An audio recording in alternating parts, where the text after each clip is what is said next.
Hello, folks. Welcome back to the podcast. I'm your say Joe, True in Love. Maybe late, but never too late. Is your AEW Full Gear 2023? Pay-per-view review. Again, your say Joe, True in Love. So for Full Gear, I won't waste too much time talking about it before I get into the review. Full Gear, was fun, rough. It was pretty fun. We could say overall a solid show. I felt couple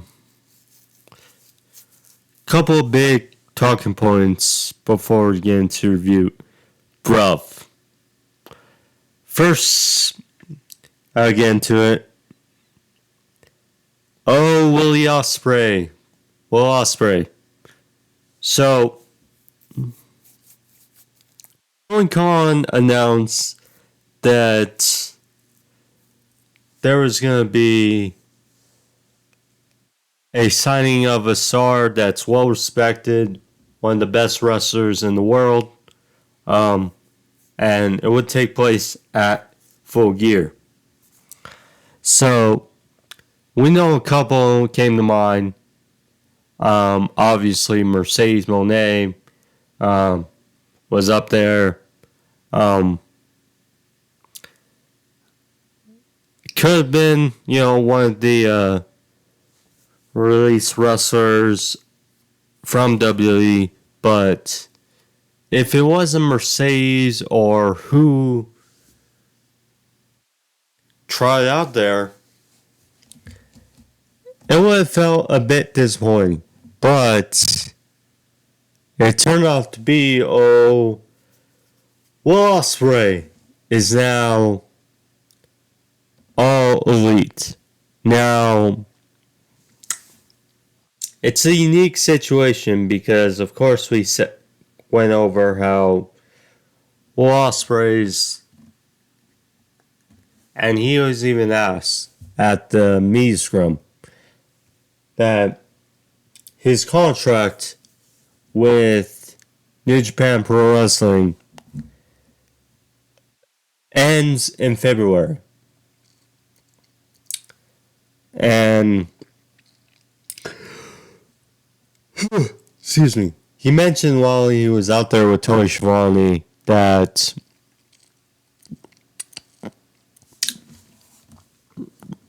he was going to finish up his contract with New Japan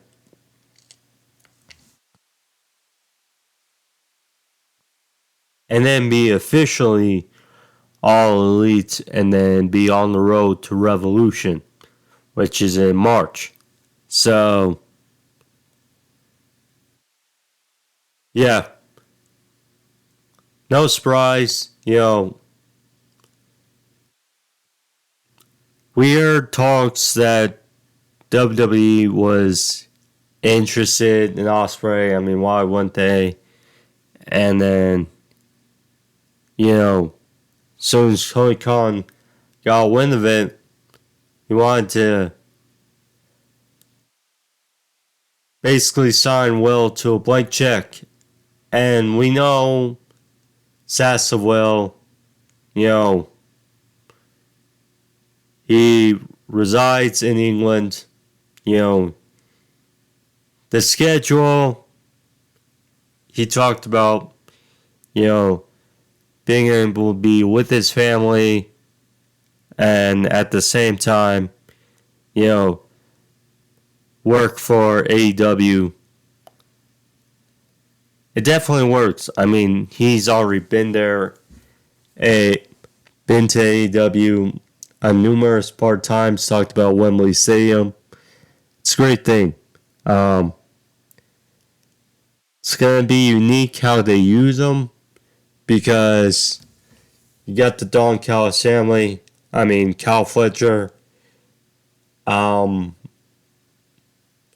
don't know the severity of Mark Davis's injury, but, there's always the possibility that when he's healthy, and I'm sure it would be healthy by February or March, but I imagine that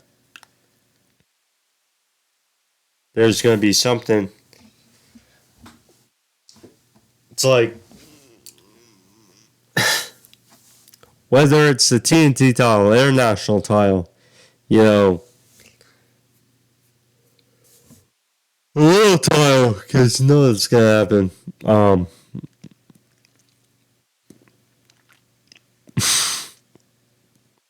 There's numerous possibilities. I mean, him, Fletcher, and Davis to win the AEW Trio titles, that's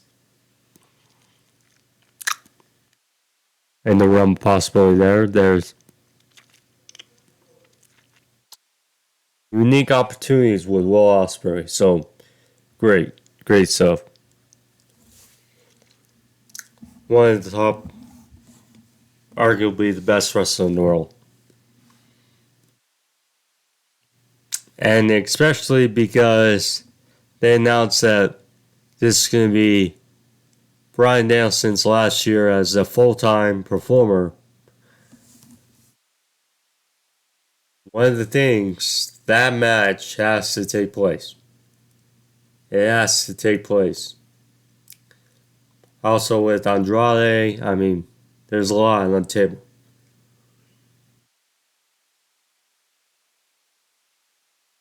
The other big thing, so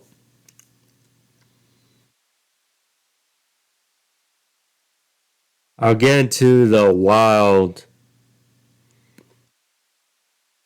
just violent Texas death match between Swerve and Hangman in a bit, but the main event between MJF and Jay White. So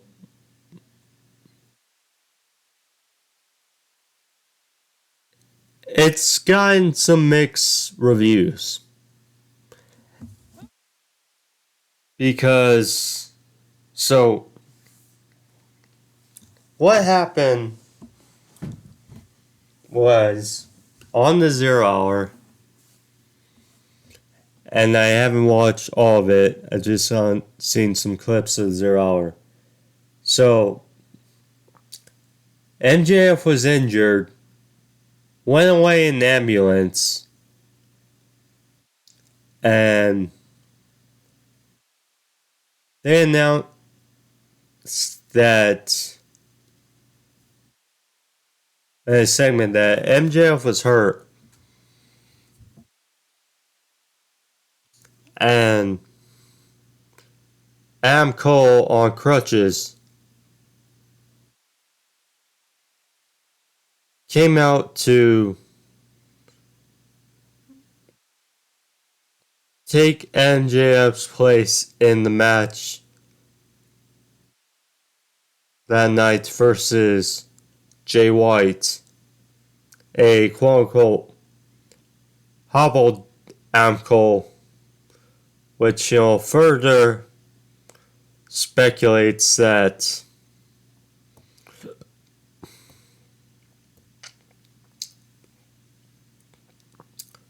Adam Cole's injury may not be as bad as he proclaimed it was. So, then the main event,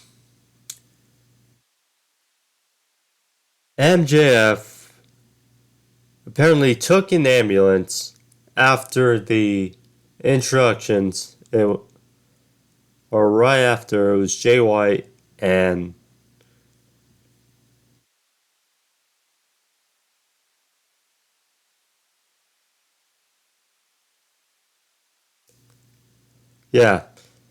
MJF came out.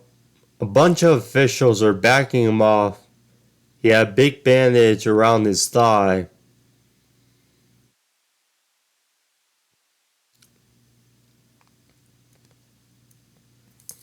Yeah. He had a big bandage around his thigh, and then he wrestled basically the match on one leg. And then, there was shenanigans and, people giving backlash saying JY is buried. After he couldn't be a guy, basically hobbled coming from the hospital. It was an overbooked main event, I'll say that. But I will also say it was a very good match between two of the best wrestlers in the world today, MJF and Jay White. To say is buried is a little hyperbole. I mean, his path and what he's wrestled together, I mean, it's annoying how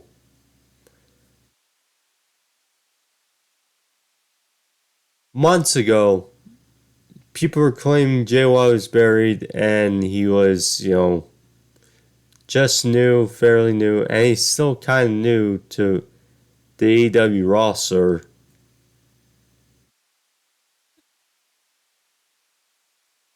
And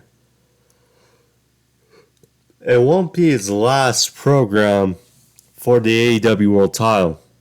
Hell, he'll probably win the AEW World title before his tenure is done in AEW.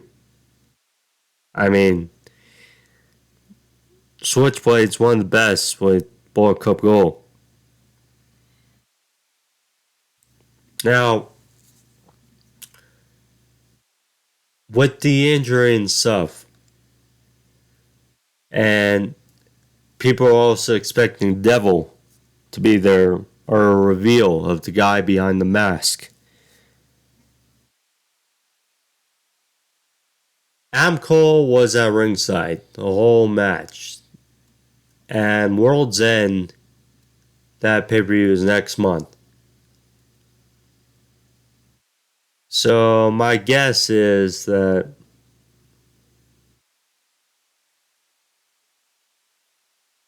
MJF's going to lose that title at World's End. It's just a funny feeling, Adam Cole screws him over or he wins the title in some fashion. Yeah, we'll see.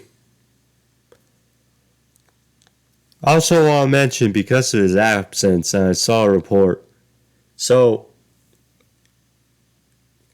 Juice Robinson, who is a great member of Bullet Club Gold, definitely doing some of his best work, part of Bullet Club Gold.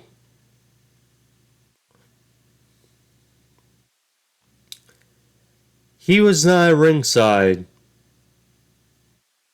or didn't really see him at all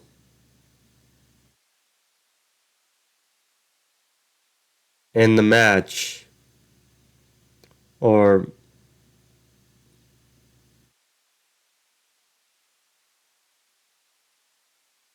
yeah.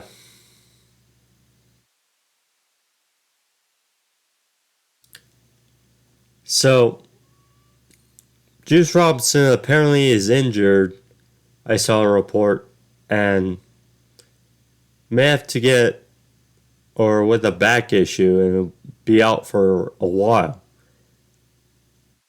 That is something to have note. So, yeah. I mean, it sucks because he, as I mentioned, doing some of his best work. He's a crucial member of Bullet Club Gold. So, yeah. It's going to sting if he is out for quite some time. Well, with that out of the way, let's get into the review.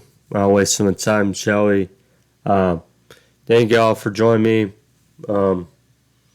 Subscribe if you're a new viewer to the channel. You want to see more, of course, find all the videos, pro wrestling related, shorts, etc.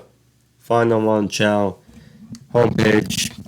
If you click the subscription as well as the notification bell, find out when I'm exact. So, unfortunately, I've not been as consistent as I want to with my times and such with posting on my videos, but luckily, if you click the notification bell, then you'll get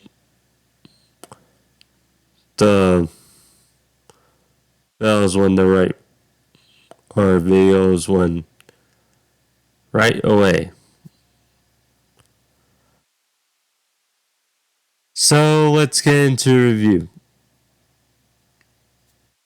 So first off, we had Sting, Darby Allin, and Adam Copeland versus Christian Cage, Luchasaurus, and Nick Wayne.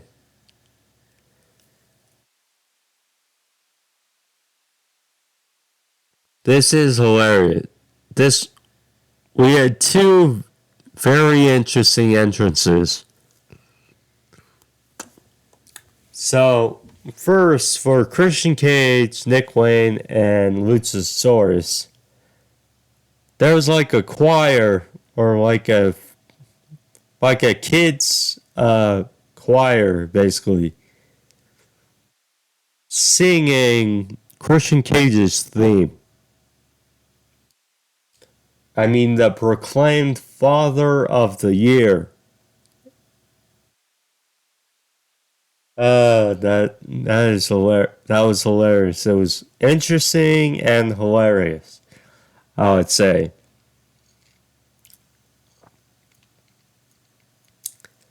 And then we got,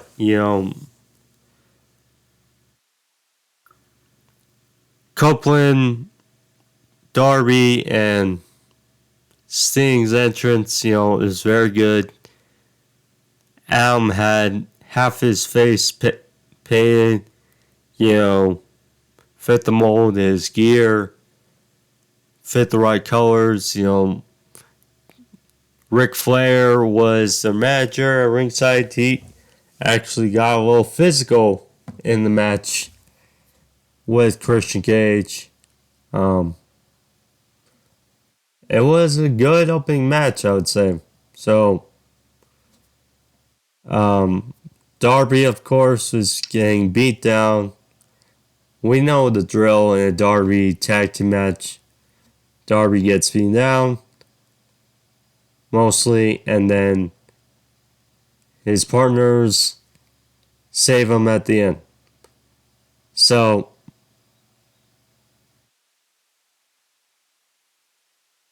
there was one spot, actually, where Luchasaurus chokeslammed Darby onto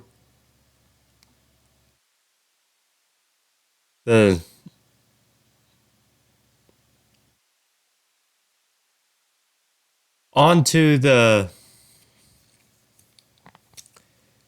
apron. I mean, just brutal what Darby puts his body through. I mean, I don't get how. I don't get how.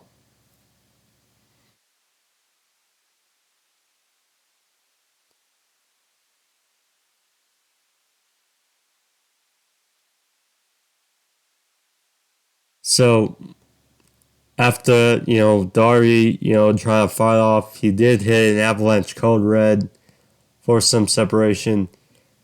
Christian Cage and Nick Wayne, they hugged each other before. It just seemed hilarious. So, finally, Adam Copeland got the big tag, ran rough shot. Darby is suicide to Nick Wayne and Luchasaurus because Luchasaurus caught Nick Wayne. And then dive by Sting on the outside. And a bit of double team back and forth. So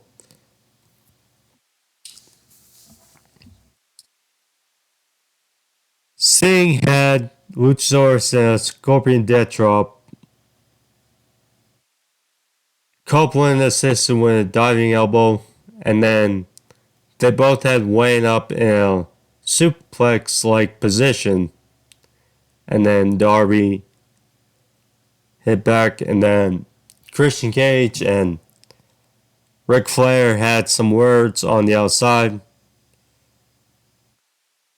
Christian got hit with a chop and then a strike, but Christian got the upper hand, and the dirtiest player in the game got hit low with a low blow by Christian Cage. So there you go. So what I loved about this, so the criticism was that Christian Cage and Adam Copeland in a match so quick after Copeland has debuted. But they didn't really touch in this match. So, I mean, yeah, there was that moment, which I hate that it kind of was given away, that moment where they were in the ring. But Christian, he tagged out, and then at the end, Copeland chased off Christian out of the arena, and then allowed for basically a handicap match, So, Copeland hit a spear on Luchasaurus, followed with a coffin drop. 1, 2, 3, and Copeland, Sting, and Darby win the match. Sting had a little moment in the ring by himself. So there you go. Since it's last time wrestling in LA, apparently. Tony Schiavone was out there with Bryce Remsburg and the AEW World title.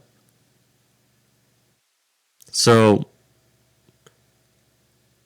Jay White was also out there, and knowing how MJF is injured, and well, I didn't really hear what they said. I just watched the highlights most. This is funny. So I watched most of the highlights when I was out of town, and unfortunately, I forgot my headphones. So I basically watched the highlights on mute. So, but they were going over the main event, and then as Adam Cole came out, he, was on crutches, and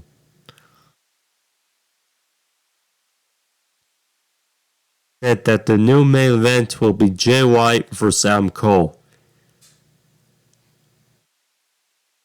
It was odd how they had a graphic for this so quick.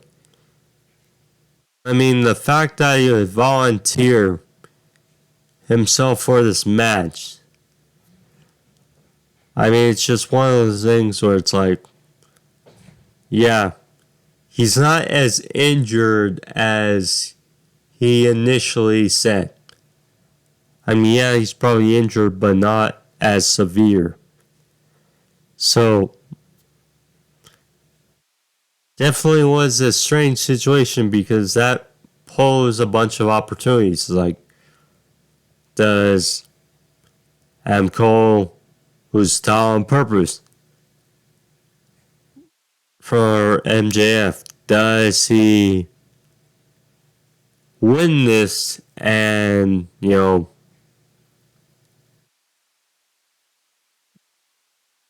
takes it from MJF? Or, I don't know. So, but yeah, it posed a bunch of questions, especially new main events. for the pay-per-view. Orange Cassidy versus Jon Moxley. I think a bunch of people were surprised by the finish, including me a bit. So, this is a good match. I don't think it was as good as their first at All Out, but it was still a good match. So, go figure, Mox busts open. So, Orange got, good flurry of offense, and so diving deep. So, kind of pick up during the match. So, there was an exposed turnbuckle, and Mox hit a cutter followed by a pile driver. But Orange cowered. He then sent Mox into the post, not once but twice. Delivered 3 orange punches.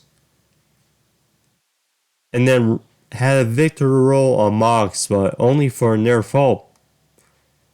So I think anybody thought after that Mox was probably going to win. Then Orange hit 2 more orange punches, followed with a beach break on Mox. 1, 2, 3. Orange retains. So yeah, I mean, I think a lot of people going in this match probably thought, okay, rematch, Mox is going to get his belt back. I mean, lost that title to him being injured in that match versus Phoenix, and then, yeah. But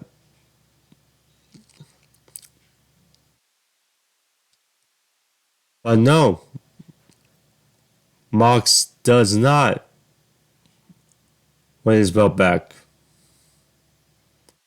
So, I will say, I've been more into Orange Cassidy matches as of late. I will say that. And I don't know, I guess it was a break of that,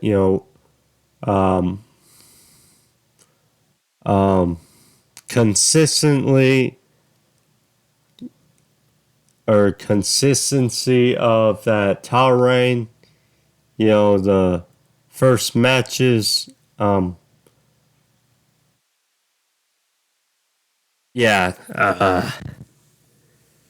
but Orange now, his matches, especially with better talent, I can appreciate. But where does... It's interesting because House Black's been kind of feuding with the Blackpool Comic Club solely. I mean, Buddy Matthews faced Claudio on 0 Hour, which I had to go back. Sure was a great match. But yeah, I have to go back and watch that. Kings of Black Throne were in the tag team title picture, on the show. So maybe that. Where's Orange go? I don't know. Poses some intrigue, I would say. Where to next, I would say. But yeah, it was a good match, I felt.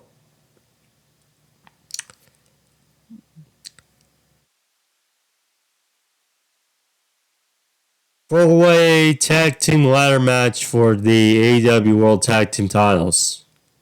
Kings of Black Throne versus FTR versus LFI versus Ricky Starks and Big Bill. Like I said, I think many felt that there was only two possible winners in this. It was either House of Black or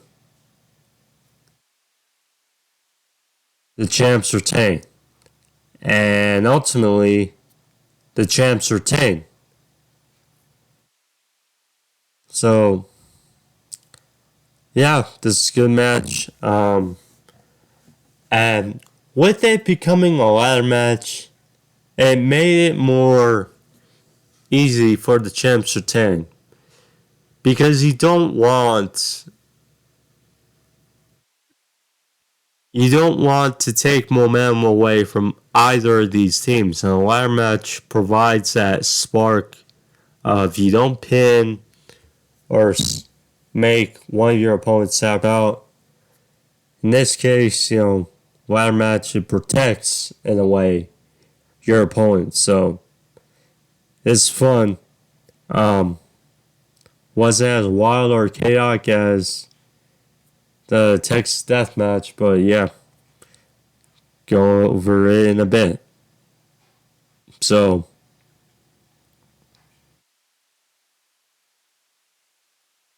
yeah, this was fun.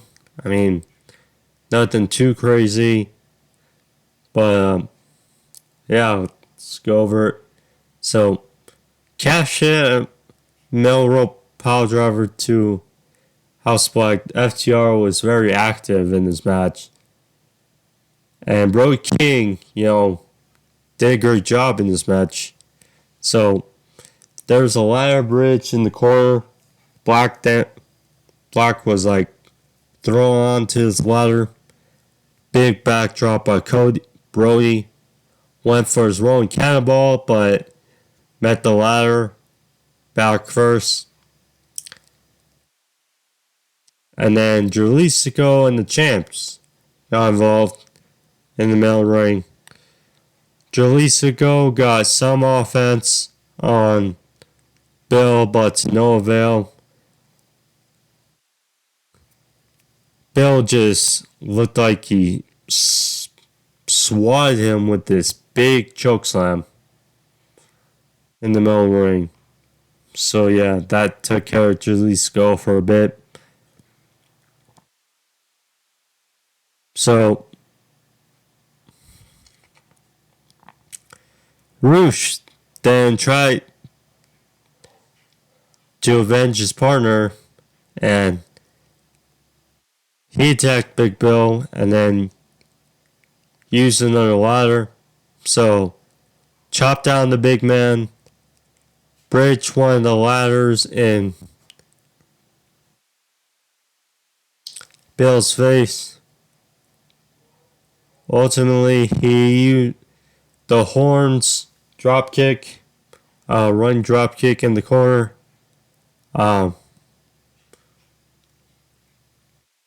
To get Big Bill there. So, yeah. So,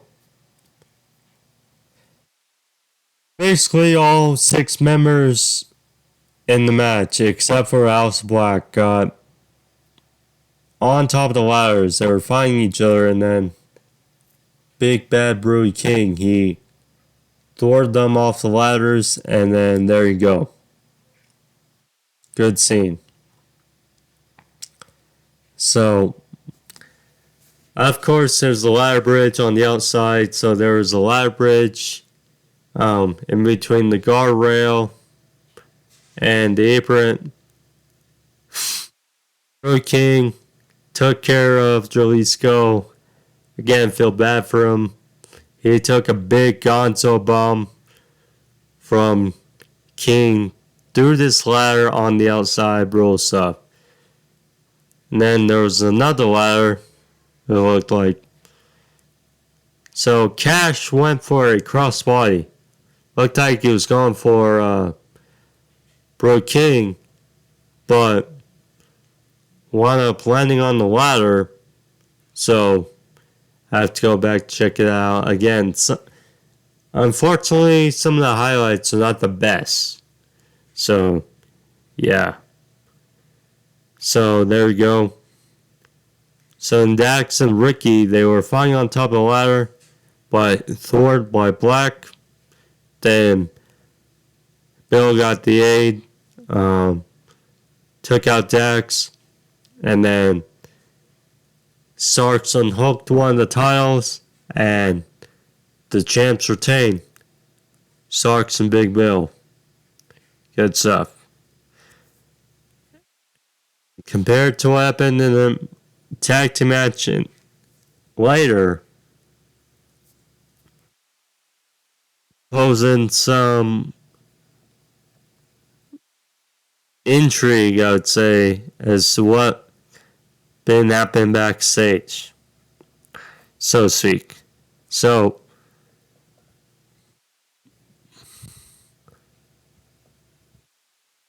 this is good. So, first, the two women's title matches on the show. So, Joy Hart, who we've documented since molding her character from the cheerleader backing up the Varsity Blondes, Brian Pillman Jr. and Griff Garrison, to now be associated with the House of Black. It's been very rewarding and been just great to see her development at only 22 years of age. Facing off against Skye Blue, who has improved very much in her own right, and then Kris Statlander, who knows great. As we got closer to this match, the finish did not surprise me, because triple threat match, don't have to pin Statlander. So, yeah, Julia Hart.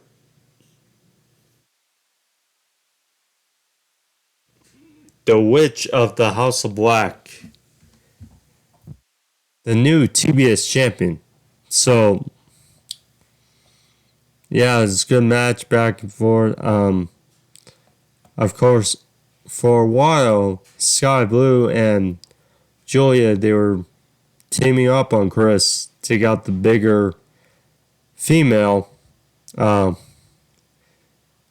not go as good as they planned, because Kris is just that good.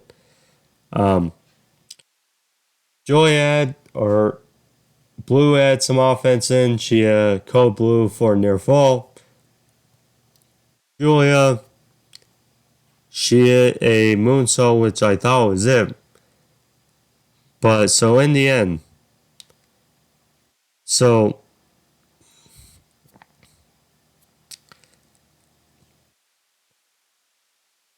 Skye and Kris, they were exchanging back and forth. Finally, Kris got Saturday Night Fever. Depends the day. So Saturday Night Fever on Skye Blue looked like she was going for the win. But in the end, Julia hit a lariat on Kris, knocking her down, and she wound up pinning Skye Blue 1, 2, 3 for the win. And Julia Hart, the new TBS champion, the youngest AEW champion out there. Good stuff. Her development, I guess, is their way of slowly taking the title off Kris and then perhaps transitioning her towards the main women's title picture. But yeah, Julia definitely has earned it, I feel, with what she's done with her gimmick, in the last year or so. So, yeah, her with the title, I would not have pictured it at first, but It's coming on very well.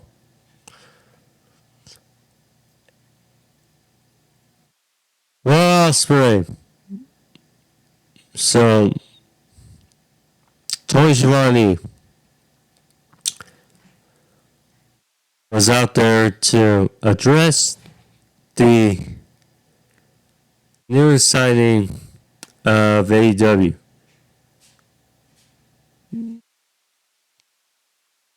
So, told them to welcome the newest member of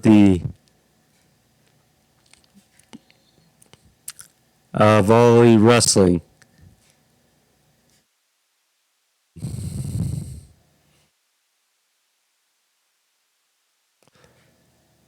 And all of a sudden we heard Elevated, and there you go. Will Ospreay trots out there. So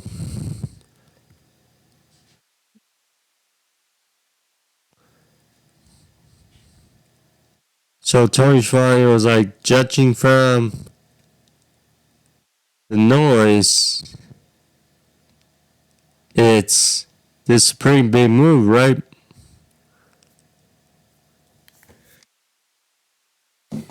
And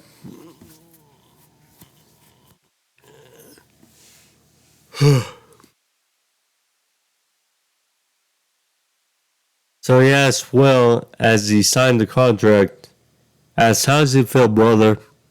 So Will said, wanted to get the bad news out early. Well, I'm happy to be part of the team. It sounds great. But he said, pipe down, bro, because some people weren't happy. So, talked about that he's not going to come in just yet. Said that at 22 years old, he came into New Japan Pro Wrestling. Now he's 30 years old.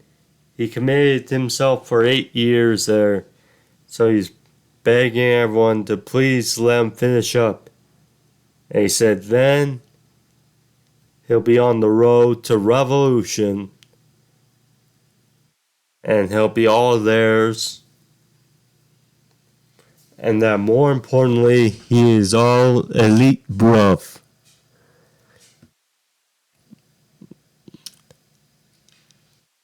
So he asked Tony Khan, more importantly, to line up the best you've got, especially for Wembley Stadium. Certainly he said that he'll show everyone what elite really is, bruv. So there you go, Will Ospreay, although not yet really, is all elite. Great stuff. Yeah, so it's gonna be a little bit. Gonna have to wait till 2024, but yeah, Ospreay all elite move we saw coming. Yeah, so think we're gonna have to wait a little bit more for Mercedes. I know people are disappointed. I know people are like, well, Ospreay, another signing for AEW. I get it, but the caliber guy Will Ospreay is, he just had to. And I know, sign Copeland, sign everyone they signed thus far, sign Ibushi on Wednesday. And you're like, yep, a lot of signings, so I get it.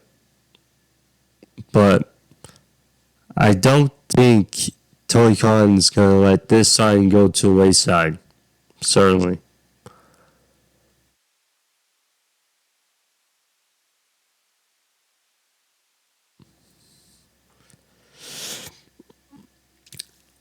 Should I say viewer discretion is advised when it comes to this match?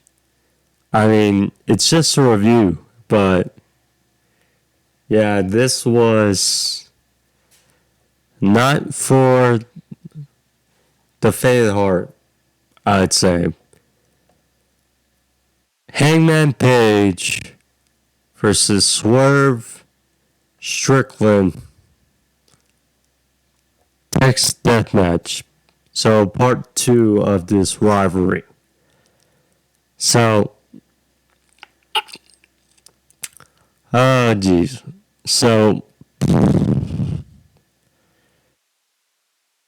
these guys went, I don't know what to say. I'm just review the match and you guys be the judge. But, so, Hangman, because, so pissed about how personal Swerve has made this rivalry. I love it how, he was trying out the ring, and it's basically fisticuffs to start, brawling already. So, yeah, there's so much involved in this, there's a chair that Hangman threw in Swerve's face. Again, can only win by knockout or submission. So, there was a staple gun involved, barbed wire wrapped steel chair, Swerve was bust open after he was gashing on his head. I mean, jeez. There was a cinder block in which Hangman took a death out driver on the apron, which looked brutal, had to have sucked. And then there was a pile driver by Swerve on the apron, or guardrail. Jeez. I don't know how they kept their balance, but yeah, that brutal. Hangman wrapped Swerve's torso in some of the barbed wire from the chair. So yeah. He actually used the barbed wire chair while he was doing the moonsault off the top rope. I mean, jeez. So, there you go. So, I mean, these guys were gashed, just brutal at this point. So, Hangman hit a tombstone to Swerve on a chair. So, Prince Nana, who was outside, which, by the way, Nana and it looked like some cheerleaders or some dancers.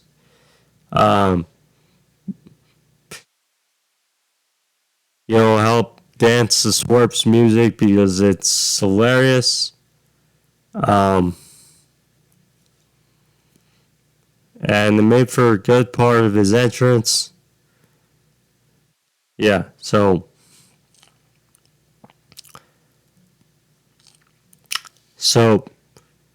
they're on the top rope. There are a couple 6 spots in this match. There was one spot where Hangman looked he was drinking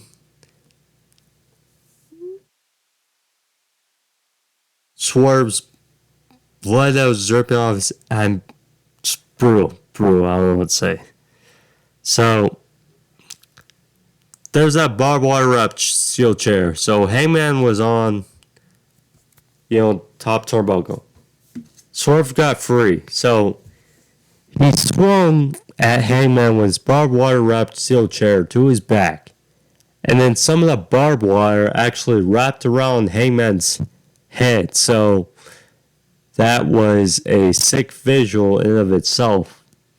And then followed with a powerbomb to Hangman on his chair. Brutal sequence.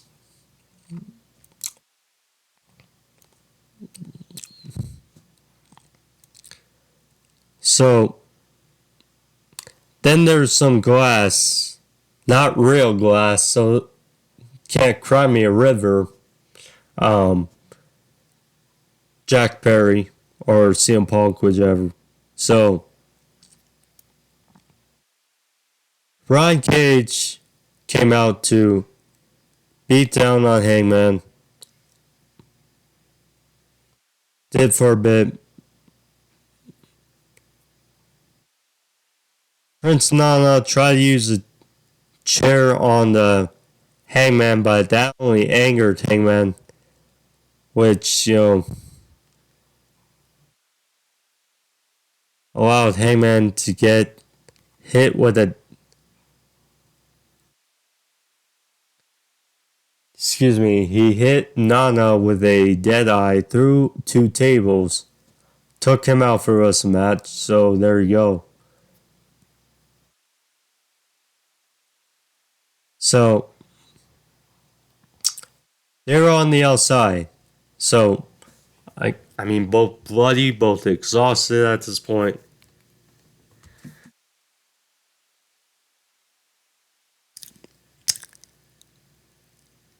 Swerve knocked down Hangman with a cinder block, which exploded. So then, they're around the post. Swerve got this huge chain. And then, so,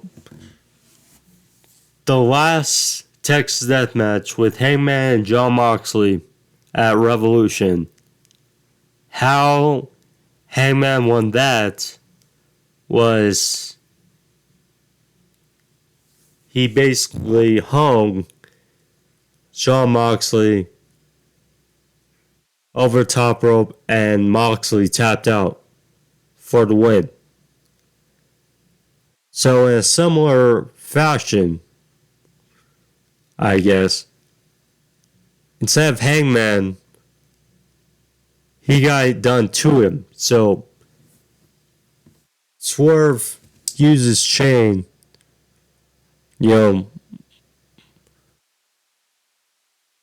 try to hang Hangman with his chain, and Hangman was just exhausted, tried to fight off as much as he could. He collapsed. Swerve managed to get to his feet, but Hangman could not reach the 10 count. Swerve wins the rematch. A brutal, exhausting rematch. Finally, Swerve got the win. 2-0 over Hangman. I mean, brutal.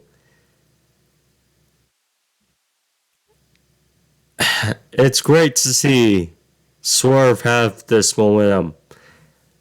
I mean, based on what has happened, Hangman's got another world title run in him.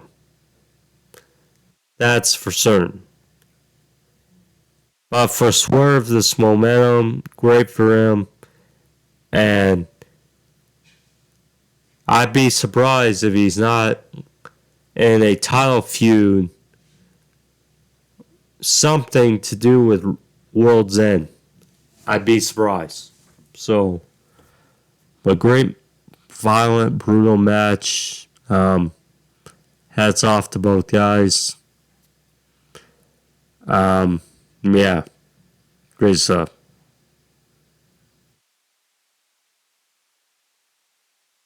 Young Bucks versus Chris Jericho and Kenny Omega. The World Tag Team title shot, the Young Bucks on the line in this match. So,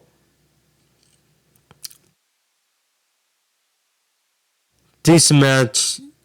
Unfortunately, this is like the bad spot because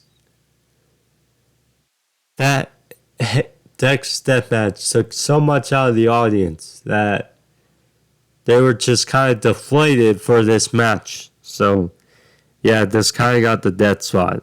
So, but it was still a fun match. So, Don Callis on commentary, uniquely, because Jericho and Omega So the Bucks were working over Jericho's right arm, and of course they're being heel. This match, I like the heel Bucks. They're much better than the baby faces. So Kenny got a German suplex on the apron. Then the assisted senton by the Bucks on Jericho for near fall. That's when Aubrey was distracted, which, I mean, I can tell Aubrey, it's not great for her when in these matches are making her look like a fool, but nonetheless, Bucks hit low blows on not only Jericho, but Omega too. So, Nick followed up with a Judas effect like elbow on Jericho. Then it is sent on to the outside. Bucks hit the BT trigger on Jericho, but couldn't get the win. Finally, so going for the finish, went for the Meltzer driver, couldn't capitalize. Jericho hit a low blow for himself. Omega was confused, so he faked out everyone. Instead of going for the V trigger on Jericho, he hit on Nick Jackson. Nick followed a Poison Rana. Matt actually hit the One Winged Angel on Omega for near fall. But finally, Omega followed the One Winged Angel of his own and got the win. So, the Golden Jets get the tall shots of the Young Bucks and will face Big Bill and Ricky Starks for the AEW World Tag Team titles.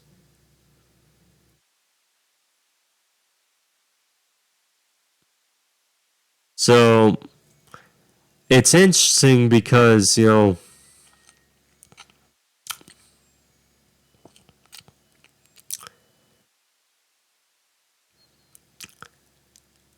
after Wrestle Dream,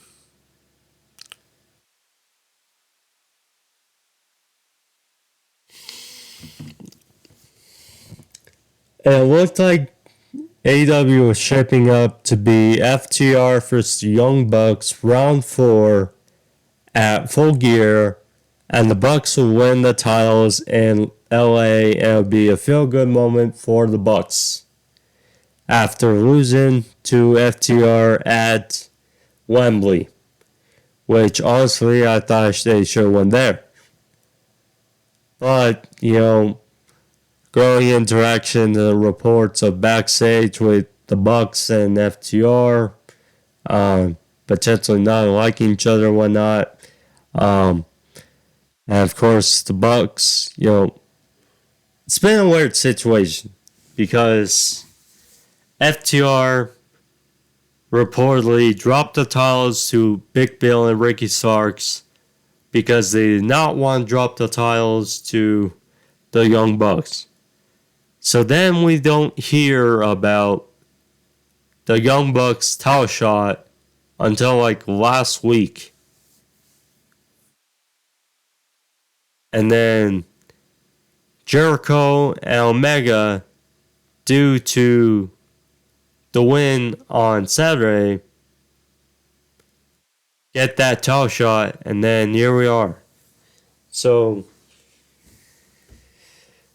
instead, it's going to be Big Bill and Ricky Starks for Jericho and Omega somewhere down the road, which should be a good match, but this whole situation around the tag team models, it's been odd. Although I'm glad for Ricky Starks and Big Bill because certainly they've deserved it. Their money as tag team champions. Especially I'm glad for Big Bill because what he's gone through, what is documented, it's just been great to see. Timeless Toni Storm versus Hikaru Shida for the AEW Women's Championship, World Championship.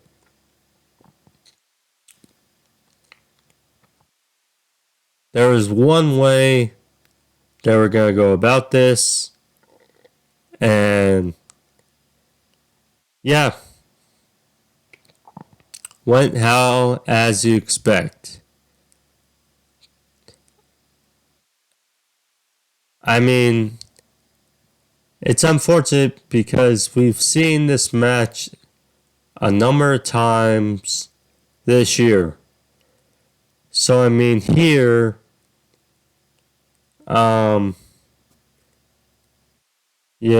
many title changes with the Women's Championship. It's been so unfortunate.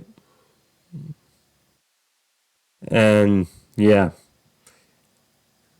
In the end, Toni Storm wins it. I mean, it's like,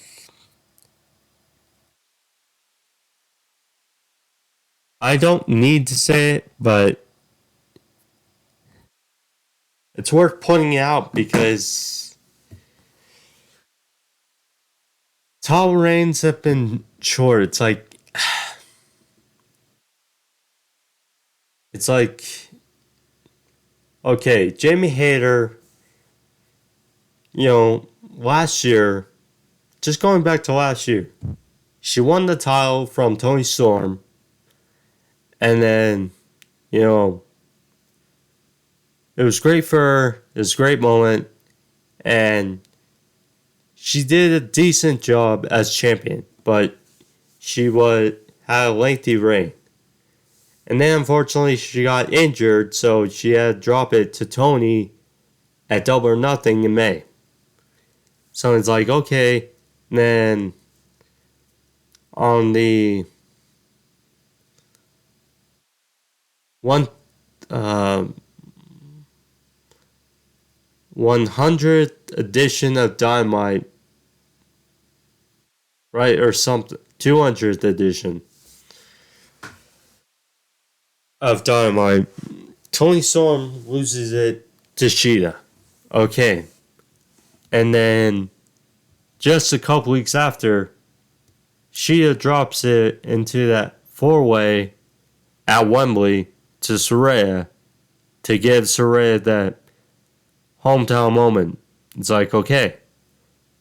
And then Shida wins it back from Saraya, who unfortunately, with her say of injuries and health status, can't wrestle full time. Now, I mean, so she went back, and then only for her to drop it to Toni a couple weeks later, here, Full Gear. Hey, so hopefully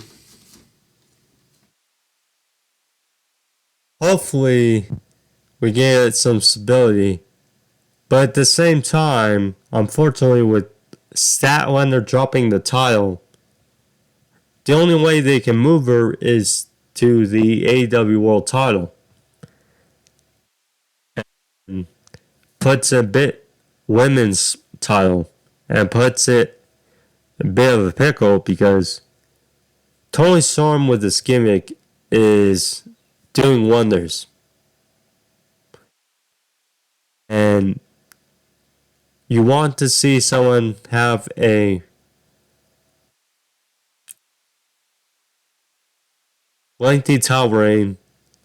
At the same time, Statlander is great, and again, she's the only one who beat Jade. So, I mean, gotta build her up and keep her strong. Yeah. It's a pickle. It's a pickle. Well, we'll see. But Shida lost here to the hip attack. Looked like, I don't know what happened. Again, I only saw the highlights, but it looked like some chalk or something was on Toni's backside that she hit hip attack. I don't know what. And then Britt Baker tweeted out, oh, she cheated. Nonetheless, Toni Storm wins. 3-time champion. Events. So, MJF for Adam Cole, or Jay White. So,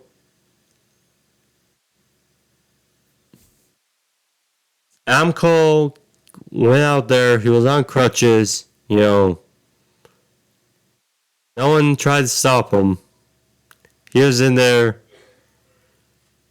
ready for some way to defend the title. So, Jay White was mocking him, laid down, hopped on one leg. Then all of a sudden we hear an ambulance. And MJF driving the ambulance, driving back. And there's a huge bandage around his thigh. Copeland. And apparently there's a report saying that MJF is actually injured. Hopefully he's not, but at this rate, it's okay if he doesn't wrestle till World's End. And that could play into the storyline, I would say. But yeah, there was like 10, 13 officials trying to back off MJF from wrestling. I mean,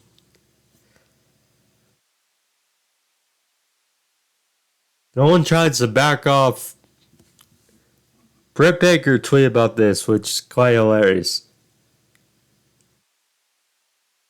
They backed off the guy who is injured with his thigh, but no one tried to back off the guy who's on crutches going into the match. I mean, yeah. After 2 knee surgery or ankle surgery, yeah. Anyway, so the match was very good. Was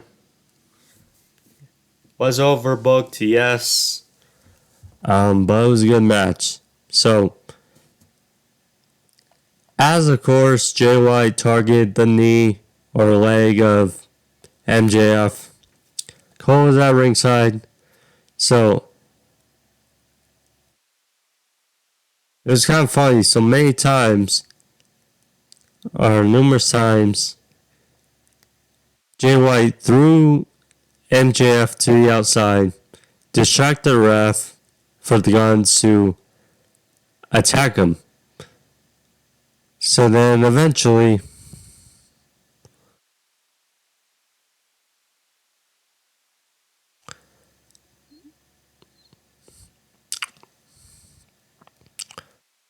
the gun tried to use a chair, which I don't know why, on MJF, and they got caught red-handed for them to be ejected.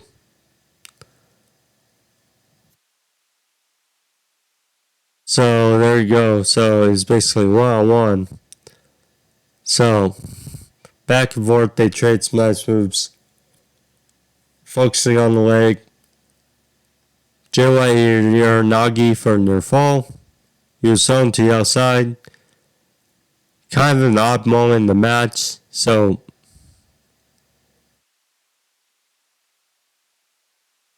MJF threw Jay White onto the announce desk. The desk just collapsed. So, I mean, probably looking for a top rope elbow through Jay White through his table. And, yeah. So, Jay White was just on the outside floor and then top rope elbow by MJF there.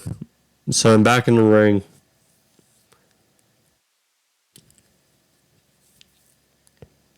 Jay White actually hit a top rope Uranagi. Looked brutal.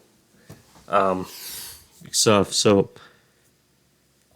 White followed a flatliner, followed a German suplex, went for a Blade Runner, but MJF countered. They exchanged a series of roll-ups. Finally, MJF hit a tombstone, but couldn't capitalize because of his knee or leg injury.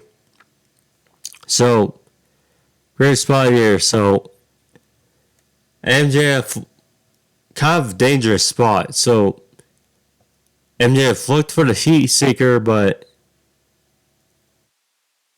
Jay White threw him off. And then he dove from the middle ring to the outside, hit a cutter to Jay White, launching him off the apron onto the outside. So, good stuff there. Back in ring, Jay White was focusing on the injured leg of MJF. Hit some dragon screws in the ring. Walked on the figure four.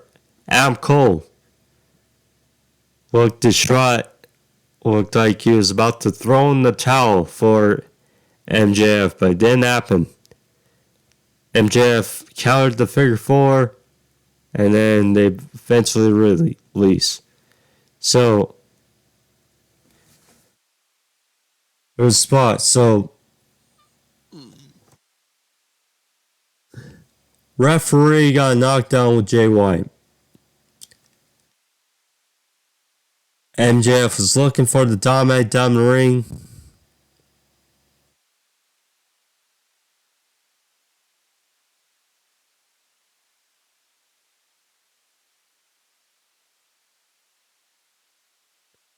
So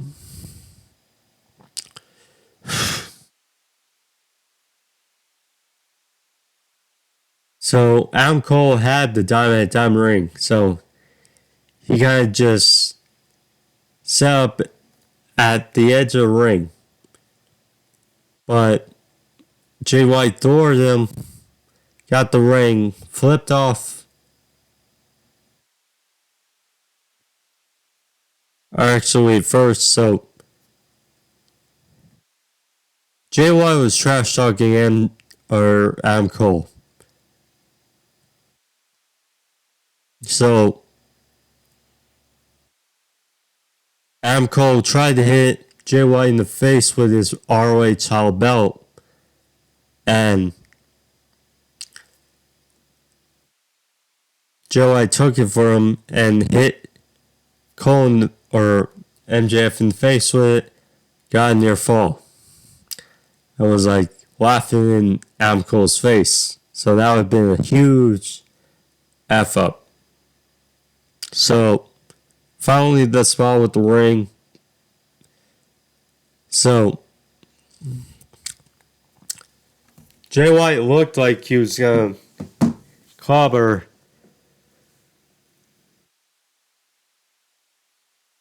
MJF with it. And then MJF hit a low blow. He got the ring. Guns were out there trying to save, even though they're banned from ringside. Well, yes, because Bryce Rensering was down for the longest time. So MJF took care of them. Wiped out Jay White with the diamond ring. 1, 2, 3. MJF retains. The Triple B gets it back, really. And yeah. He's supported by Jay White or Adam Cole, who's on crutches. So there you go. So you did not see a reveal of who is behind the mask, this, that, and that was how Full Gear left here. So like I said, probably because Adam Cole was at ringside, and maybe these injuries just get to MJF, and we get a new champion at World's End. That's my guess. Was it an overbooked main event? Yes, like I said, but was a fun one. So, and overall, I thought it was good. Full Gear. So yeah. But MJF now been over a year as champ. So Yep. But we'll see how things shake out after Dynamite. Now, of course, Dynamite Wednesday and then Thanksgiving is Thursday. So I may or may not have time to do a review on Thanksgiving. So probably get on Friday as usual. So anyways, guys, take care. I'll see you guys later this week. Like, subscribe. See you guys later this week, and peace.